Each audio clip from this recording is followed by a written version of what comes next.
Hello and welcome to Invitation to Puzzles. What I have for you today is a few 6x6 puzzles that I made, I guess, 2 or 3 years ago now, but that were meant as sort of an introduction to the arrow mechanic and some of the things that you can do with it. And so if you've not seen the arrow mechanic before, what it says is that there's a digit in the circle. Now, in most of these puzzles, I should say the digit in the circle is not given, but here it is. And the sum of the digits that go along the arrow has to equal the digit in the circle. Also, I should note this is a 6x6 Sudoku, and so it's very possible you have not seen one of these before. So in a 6x6 Sudoku, we're going to use only the digits 1 through 6, and we have to put 1 through 6 in every row, every column, and every 2x3 box in some way or another. Okay, so in particular, what we're being told is these two digits sum to 4, these two digits sum to 4, these sum to 5. So if we want to, and you might claim this is slightly gratuitous, and I might not disagree, but if we want to somewhat gratuitously mark this, you can say, okay, well, if it's going to be on an arrow that sums to 5, the only digits I can use are the digits from 1 through 4. And notice this one can't be a 4 because there's already a 4 in the box or a row, take your pick.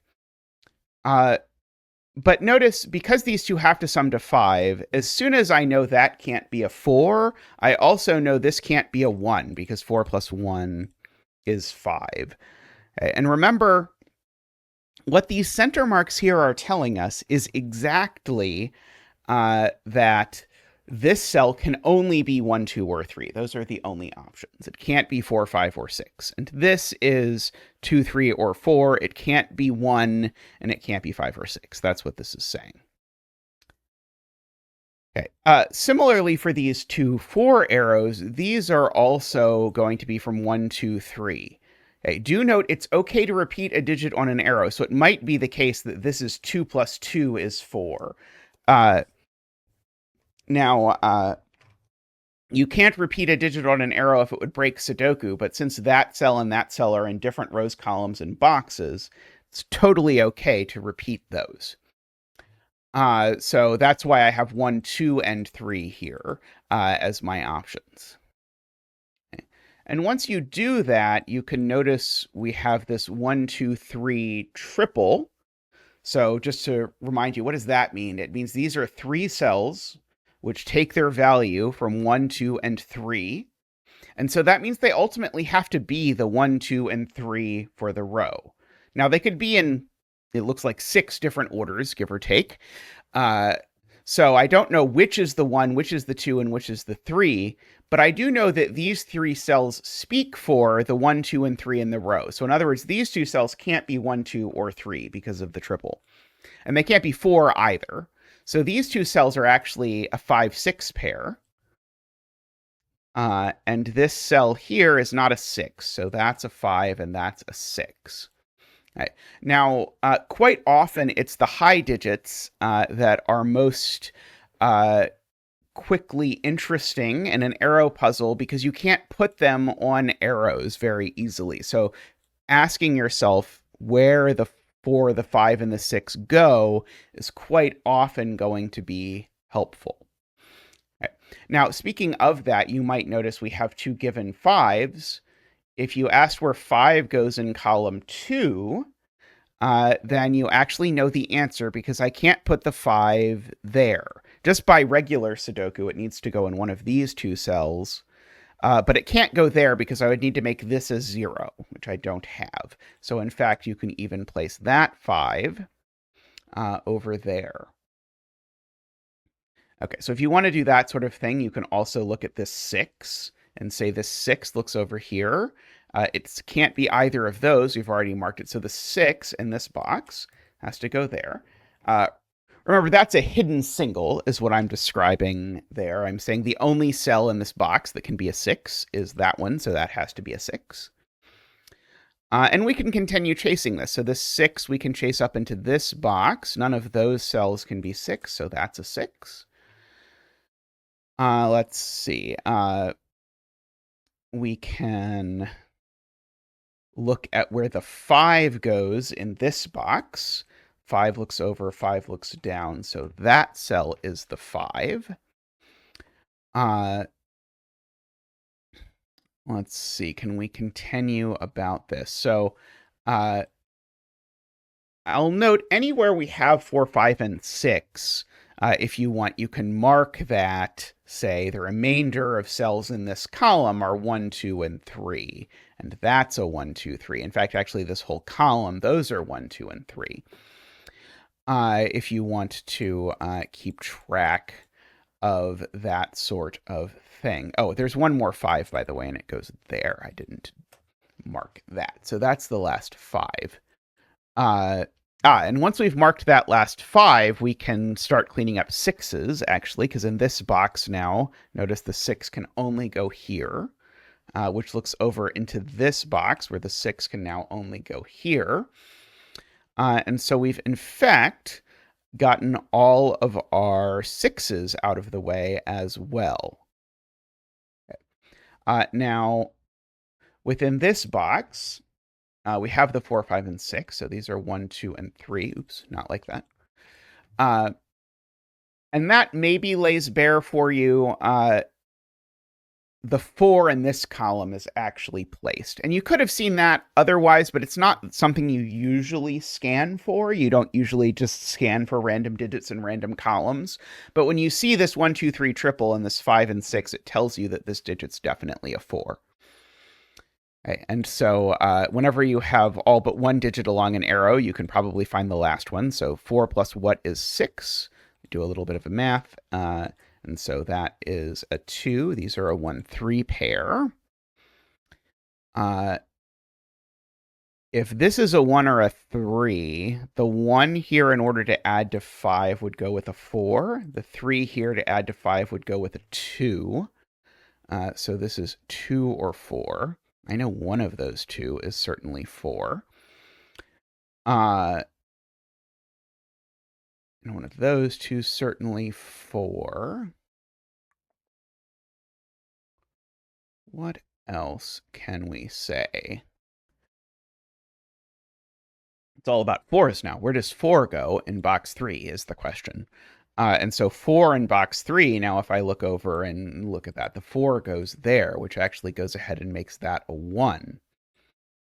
Okay, making these a 2, 3 pair. What do 2 and 3 go with on arrows that add to 4? Well, the 2 goes with a 2, and the 3 goes with a 1. So actually, these are a 1, 2 pair now, which goes ahead and makes that a 3. And that's, I think, going to unravel things, because now that that's a 3, we get that that's a 1 and that's a 2. 2 plus 2 is 4. 1 plus 3 is 4. So that's a 3, a 1, and a 4. A 2 and a 3. 1 and a 2. That's a 3. Let's see, finishing for the column, that's a 2. That's a 3. That's a 4, and that's a 1. And that is our first of these 6x6 arrow puzzles during my, we'll say, uncreative phase with naming. Because as you'll see, the next one here we have is called Arrows number 2. Also perhaps not the most creative. By the way, there are links to all of these down in the description. I might have said it, but there's links to all 4 of these down in the description if you would like to have a look. So this arrow puzzle highlights the fact that you should be very suspicious anytime you see a very long arrow, because very long arrows tend to want to be very big. And so often the question when you need to fill an arrow circle, the question you should ask is, well, what digit could this possibly be? And usually the question is, what's the smallest this could possibly be? So for this arrow, for example, I could make these a 1, 2, and this could be as small as 3. Likewise, I could make this a 1, 2, and that could be as small as 3. So these could be 3, 4, 5, or 6, and this one could be 3, 4, 5, or 6, actually, if you make the same deduction. So that's not so exciting. I'm not usually keen on writing 4 center marks into a cell. But this arrow, what's the smallest it could be? Well, these two are at least 1, 2, and these two are at least 1, 2. And so if I put those together, what does that mean? That means this circle needs to be at least 6. Now, conveniently, that's also the biggest this digit could possibly be.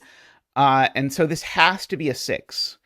So again, this is a common thing that shows up in a lot of types of Sudoku. What we have here is the minimum this thing can be is also the maximum it could be argument. And so if something has a min and a max that are the same, then it has to be that. And so in this case, the minimum it can be by adding the digits on the arrow is a 6. The maximum it can be by the rules of 6x6 Sudoku is a 6. So that's a 6. And in particular, if that's going to equal 6, we need these to both be a 1, 2. Okay, so those are each not 6. So we have that. Now, a very handy thing to notice now is that actually changed these arrows. In fact, all 3 of these other arrows have all been changed. And they've been changed because none of them can be 3 anymore. And it might take a second to see why. By the way, I should have said, when there's 2 arrows poking out from this, I don't think I said this in my rules, because when I was explaining the rules, I was looking at a puzzle that I believe did not have 2 arrows pointing out from the same arrow. But when I have 2 arrows poking out like that, they sum to the digit in the circle separately. So if this is a 3, I'd be saying that's 1, 2, and that's 1, 2, for example. But this can't be a 3 because this can't be a 1, 2 pair. And that's the only way to make 3 is with 1 and 2. And the reason this can't be a 1, 2 pair is there's already a 1 or 2 in the box. And it takes a second of thinking about it, of saying, okay, well, I don't know whether this is 1 or 2, but whichever one it is, I can't make these 2 cells 1 and 2. Okay, so in other words, these 2 cells, because that one can't be 3 either, because of the same 1, 2, and this one can't be 3 either, because of that 1, 2, these are all from 4, 5. Okay, so let's have a look now at this row where I seem to now have a 4, 5 pair and a 6. So everything left in this row is from 1, 2, 3. However, if you squint carefully at this cell is what we call a naked single, meaning that it actually only has one value it can be. Because in the row, it can't be 4, 5, or 6. And in the column, it can't be 1 or 2. And so if we rule out 1, 2, 4, 5, and 6, that means this digit can only possibly be a 3.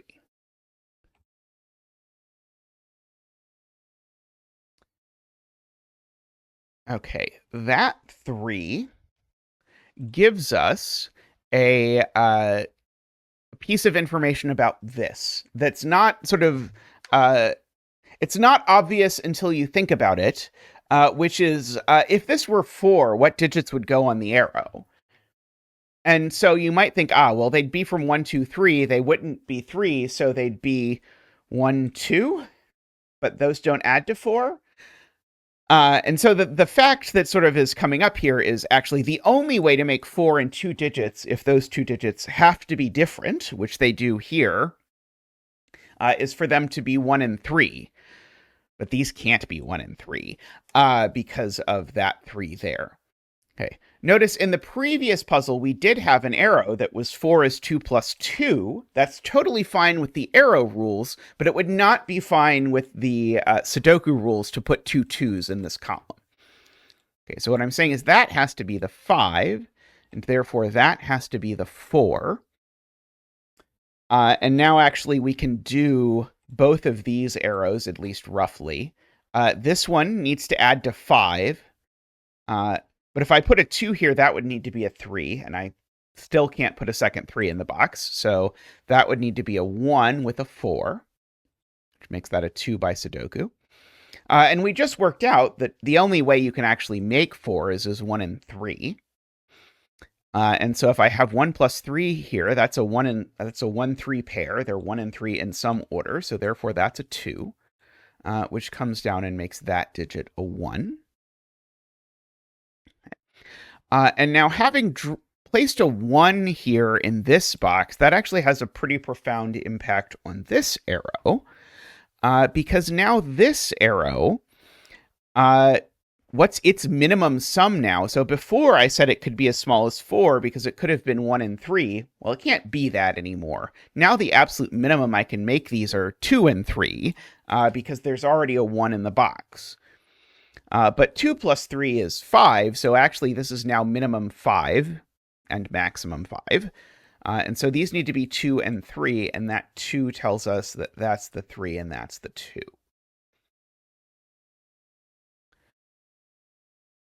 Okay, so that is going to enable us to sort of clean up some Sudoku stuff. So for example, now in this column, the digits I have not yet placed are a 3 and a 4. So that has to be the 3 and that has to be the 4. These two digits here are going to be a 5 and 6. And in this row, I see I also have a 4, 5, 6. And in this column, I've got this 1, 2, 3 triple. So I've got this 4, 5, 6. But that's actually quite convenient because this cell actually is a 6 now, owing to the 1, 2, 3 triple and that 5 and 4. So we can now place the last digit in this box, which is a 2. And now I know this 5 arrow. And so this might take a little bit to internalize. There's 2 ways to make a 5 arrow, which are 1, 4 or 2, 3.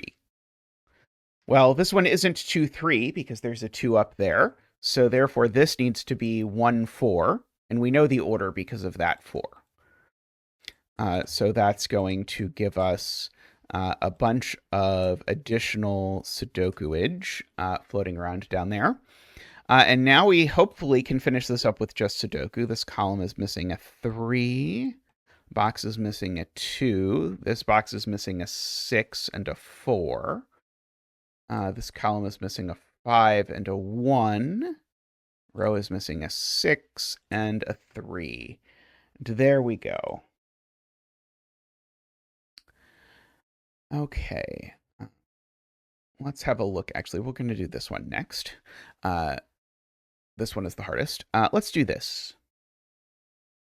So here, I have titled this length 2 arrows, apparently. Even though, yeah, I guess actually, yeah, I guess this one also had 2 arrows. Anyway, I've titled this length 2 arrows, again, during my, we'll say, uncreative phase.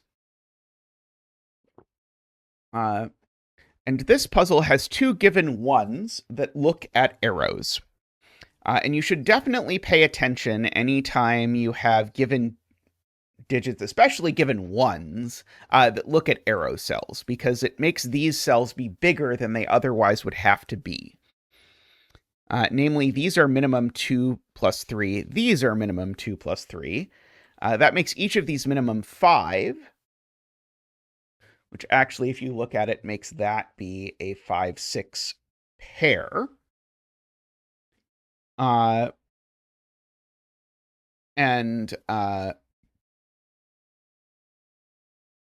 that 5, 6 pair, if you look at it now, means this cell can't be a 5 or a 6, but it's at least 1 plus 2, so this is actually a 3 or a 4. Okay. The key thing to ask to sort out which of these is 5 and which of these is 6 is, where does the 6 actually go in this box? And the key thing about 6s is you definitely are not putting a 6 part of the way along an arrow, right?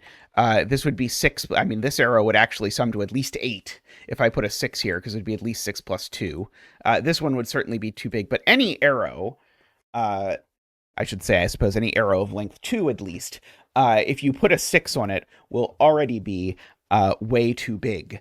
So you can't do that. And so the 6, what I know is it's up in one of these two cells. And in other words, that's a corner marked 6.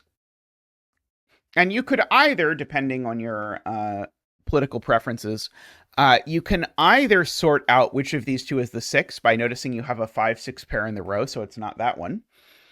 Or you can notice that you have a corner marked 6 that looks across row 1 at this cell and tells you that this cell must be therefore the 5, and so this is the 6.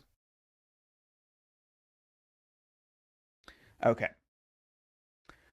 So that's very helpful because I now know, because of this 1, this has to be 2, 3. It's the 5, remember, was the minimum it could be. And this now has to be, if you look at it, 2, 4. It's the only way that you can make 6 out of 2 digits that can't be the same and can't be 1. Notice I can't do 3 plus 3 because they'd be in the same column. That's why 3 is out as a possibility. Okay, so we can do a bunch of things from here. The easiest of which is to now ask about 5, because just like 6 is impossible to put on an arrow, 5 is quite difficult to put on an arrow. And so I can ask, where does 5 go in box 1? And that's also a difficult question. It has to go in one of these two cells. But it can't go there because this arrow, we already have said, adds to 3 or 4. So unless I'm going to make this a -2, I cannot put the 5 here. So the 5 has to go here. But if that's the case, I actually know this entire arrow, because this number needs to be bigger than 5, and the only number bigger than 5 that exists in this 6x6 Sudoku world is a 6, which indeed makes that digit be a 1. Okay. While we're at it, we might as well look at this digit, or this, whatever you want to call it, this arrow. It sums to at most 4. So in fact, I can sort of pencil mark those as 1, 2, 3. And that one I see isn't a 1. Okay, and this gives me a 2, 3 pair in row 3, which makes that a 4. And now that's going to unravel a bit because it's going to make that a 2, which is going to make that a 3 and a 2, and make that a 1 and a 3. And now I can just do the math. 1 plus 3 is 4. That's a 3. Let's see. These appear to be a 1, 2 pair. These appear to be a 4, 6 pair. A thing, by the way, whenever you're doing a 6x6 Sudoku that very much does not mirror 9x9 Sudoku, is that these 3 digits are always equal to these 3 digits. If you want to use very, very, very fancy language for this, these 3 digits are a hidden triple in box 2, because I need to put all of 3, 4, and 6 in box 2, and the only 3 cells they can go in are those. So actually, if you have a box filled in, you can center mark the rest of the box across from it. So these are 2, 5, and 1, so are these. These are 6, 3, and 4, and so are these. It doesn't tell you anything about the order. And this is never telling you anything exciting that you didn't already know by virtue of Sudoku, but it's just a shortcut that might be helpful for you. Okay, so we've got to get at this arrow. I see that we can do that by looking at this column and seeing where the 6 goes. So that digit is a 6, and this is a 4. Basically, these were a 4, 6, but 6 looked at that one. These are a 5, 6. Looks like these go with a 1, 3. let's see. These are a 2 and a 5, and we actually know the order on that pair, which means that in this column, that is a 3. We can place the 6 in this box, actually, by Sudoku. It's there, meaning that's a 5. These are a 2 and a 4. So let's see. So what will this be? Well, I actually can sort of look at this arrow and look at the possibilities. If this is a 6, then what is this cell? Well, it would be a 1 and a 5, but that doesn't work. If you want, you can even write this in as this is 2, 3, or 4. And you can ask yourself if there's a pair of these two digits that adds to 6, and see that there is not. Again, because 3 plus 3 doesn't work. So there's a lot of different ways you can see that this arrow circle can't be 6, depending on exactly how you want to look at it. I don't really have a preference between them, but in any event, what we learn is this definitely isn't 6, because if it was, there's no way I can fill this arrow. So it has to be 5 with that being a 6. So that's a 4 and a 6. I could do that. Okay, if that's a 1, 3, then this needs to be a 2 or a 4. 1 goes with 4, 3 goes with 2. That now gives me a 2, 4 pair in row 5. So that makes that a 3, a 1, and a 3. Gives me a 2 and a 1. And so now this is a 2 or a 4. Oh, sorry. I was about to note, or about to claim that this wasn't, that something was wrong. But the thing that I didn't notice is that I filled in 2 of the digits along an arrow. And if you fill in 2 of the digits along an arrow, and the arrow only has 3 cells on it, you should probably fill in the third, because 5 is 3 plus what? It's 3 plus 2. So that should do it, provided that I type the right letter. This column is missing a 4. This one's missing a 5. And there we go.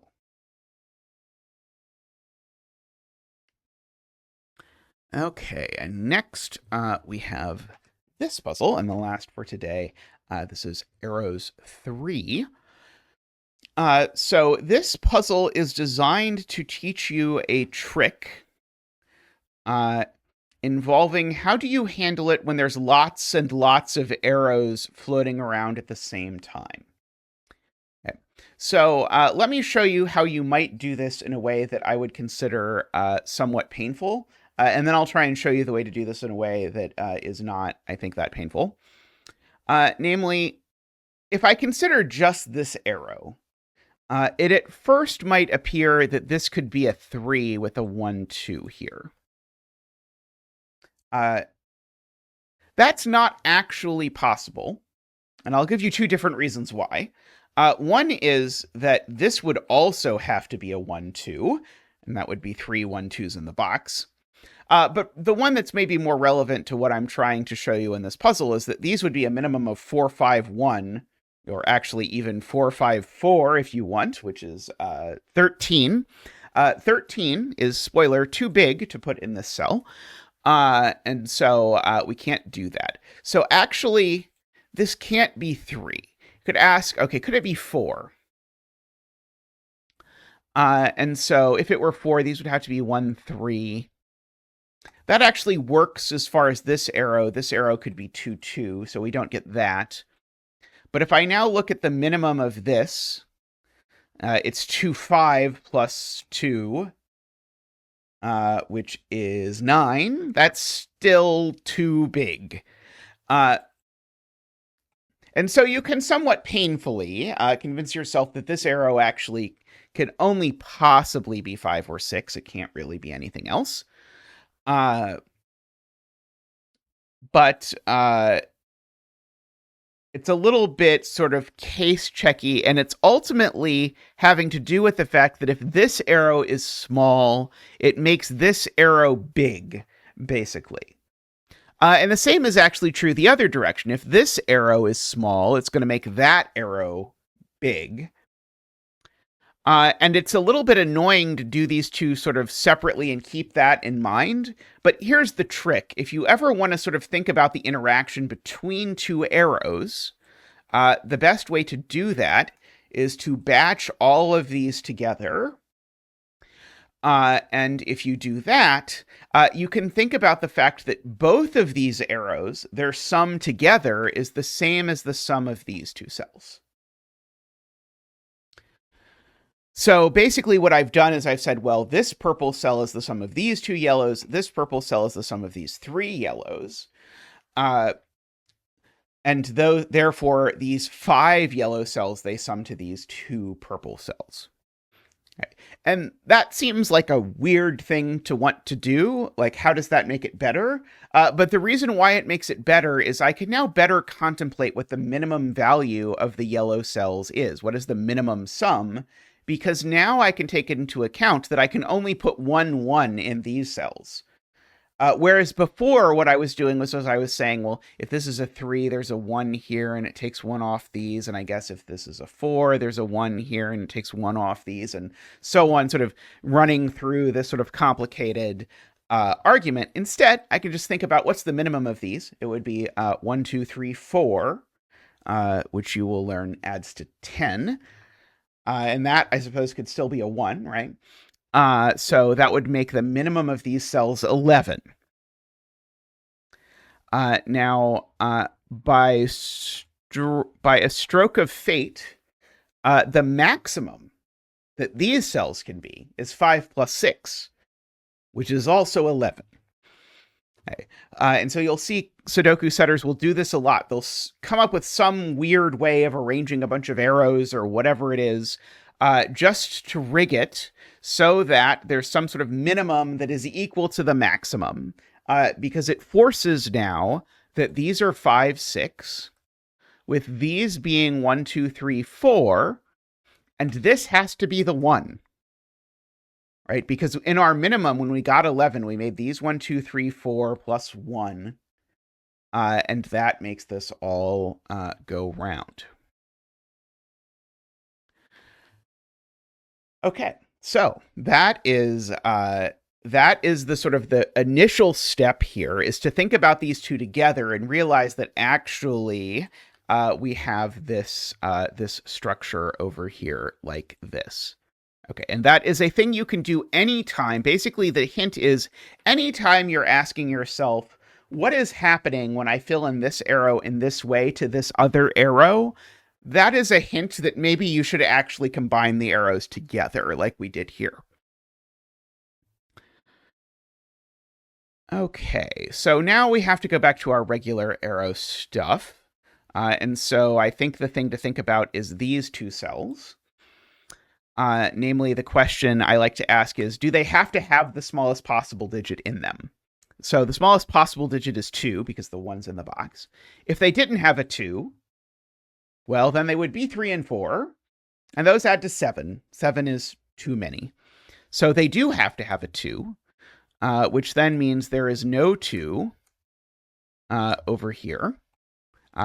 We actually already know there's a 1 over here by Sudoku, but if you want, you could also say, could there not be a 1 here? Well, if there isn't a 1, now these have to be 3 plus 4 plus 1 at minimum. That's too many. So there's definitely a 1 over there. Okay.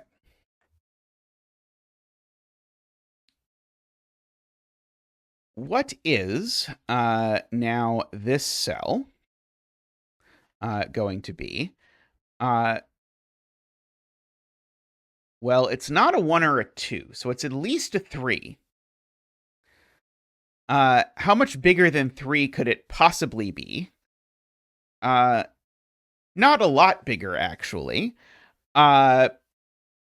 Because if this was a 4, then I would need these to be 4 and 2, which add to 6.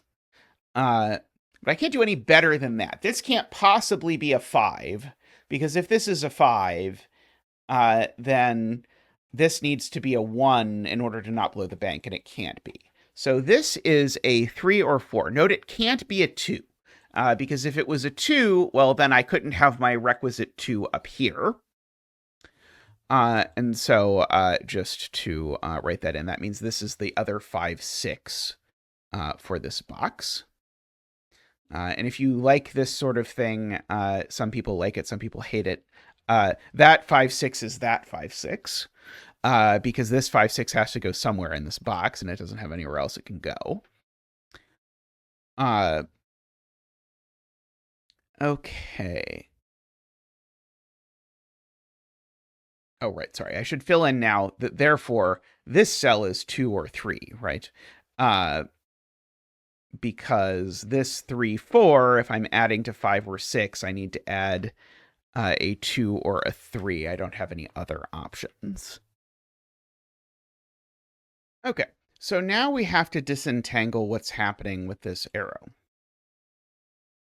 And so the key observation here to make is that this digit can't be 2 for the following sort of silly reason. We know there's a 2 on this arrow, so whatever this number is, the digit that you add together with 2 to get to this number is on this arrow. So just to say that concretely, let's imagine this is a 6 for a second. That would mean that these were 2, 4, because 2 goes with 4 in order to get to 6. Well, this can't then be a 2 because the digit that you add to 2 to get to 6 is a 4, and that would be a second 4 for the box. And it works just the same if this is a 5. Whatever digit you need to add to 2 to get this number is already in the box. In other words, there's only one way to add 2 and something else to get this number, and that way is already spoken for. So this isn't one of those, so that can't be a 2. So it's always a 3. Okay. But now, once this is a 3, now if I look at this cell can't be a 4. It would make the sum too big. So this is a 3, and those do add to 6, making that a 5. And so I can continue my Sudoku journey across here. And so that is a 5. Okay, so these are 2, 4, 6. Okay, that's assuredly not a 6. However, it's not a 2 either, because if this was a 2, it would make that a 3. That doesn't work. So this is a 4 and a 1, giving me a 3 and a 1. Okay, so this arrow now needs to sum to a minimum of 5, because there's a 1 in the box. So these are a minimum 2, 3. So this is 5 at minimum, but could be 6. Definitely needs to be a 2 along the arrow, though. And these are from 2, 3, 4. Therefore, just so that we note that, because I need to sum to at most 6.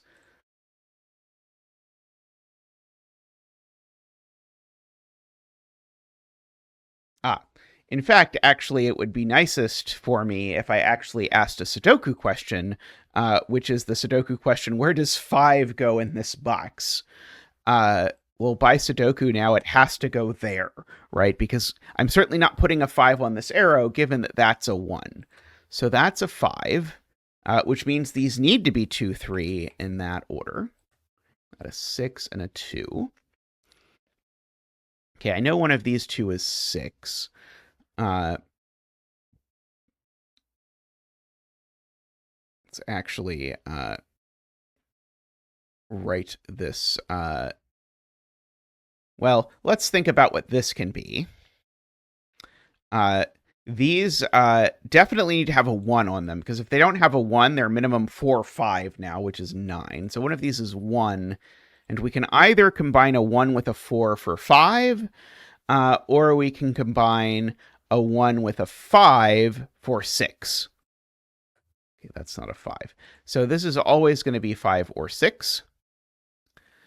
And we can actually fill in that these are 2, 4, 6. That's not a 2. That's not a 6. Now, this will take a moment to spot, but something goes wrong if this arrow is 5. And the thing that goes wrong if this arrow is 5 is that I stop being able to place 5 anywhere in this box. Okay. If you want to phrase this in a different way, I can corner mark 5 in one of these two cells. One of these two cells is for sure a 5. I don't know which one. But if it's that one, this cell isn't a 5 because it sees it by Sudoku. And if it's that one, this cell isn't a 5 because it's now on an arrow that sums to more than 5. So in fact, actually, this circle can never be a 5 in any circumstance. So take whichever form of that argument worked best for you. This circle's definitely a 6, which means these are a 1 and a 5, and we know where the 5 goes. And so now we hopefully can fill in the rest of this. So that's the 6 for this row, making that a 4. That's the 4 for the row, making that a 2 and a 6, and a 2 and a 4. There's a 5. These are a 1, 2. These are a 3, 4. 4, 5. And so we can fill in the 4, the 5, the 3, and the 4. These are a 2 and a 6. And actually, I can do that. The 1 and the 2. This row's missing a 3. This row's missing a 1. And there we go. I hope you enjoyed this little mini collection of 6x6s. Let me know if you did, in the comments. If you'd like to see more of these, I can put together more videos of little collections of 6x6s if you're so inclined, that try and sort of showcase various sorts of logic that come up in common variants. But thank you everyone for watching. Please do like the video. Please leave a kind comment below, and I'll see you next time on Invitation to Puzzles.